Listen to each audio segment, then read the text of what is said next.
On se situe sur le banc communal de Berkheim.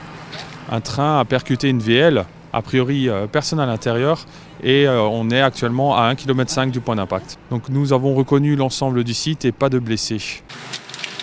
Il y a actuellement environ 140 passagers, donc aucun blessé. C'est actuellement en cours, évacué par des bus mis à disposition par la SNCF.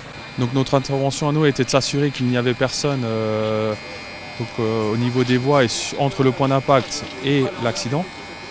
Également, nous traitons 2 fuites distinctes de gasoil et donc là c'est la partie risque chimique en cours. Donc il y a actuellement une vingtaine de pompiers, des centres de secours de Ribeauvillé, Colmar et Saint-Hippolyte. On était juste dans le train et puis on a juste vu la gerbe d'étincelles au moment de l'impact en fait.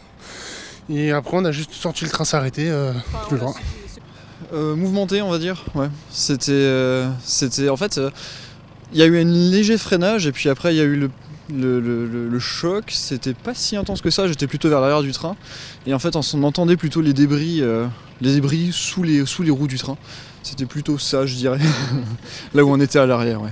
On voyait des étincelles. Plutôt de l'incompréhension à l'arrière. Devant c'était peut-être plus animé, derrière c'était plus de l'incompréhension. On voyait les étincelles qui partaient sur les côtés, c'était plutôt impressionnant quand même. Qu'est-ce qui s'est passé? En fait on était dans le train, tout se passait normalement. Moi je suis montée dans le train à Célestat et quelques minutes après on a entendu beaucoup de bruit. Voilà, le train bougeait, il y a certains qui ont vu des flammes par les fenêtres. Et après le train s'est arrêté, donc on s'est douté qu'on avait percuté quelque chose. Et puis après on a été informé que c'était une voiture, etc. Donc ça fait quelques heures qu'on attend. Et voilà, on est content que ça se termine. Ma crainte c'était que le train se déraillait, mais il restait stable et voilà.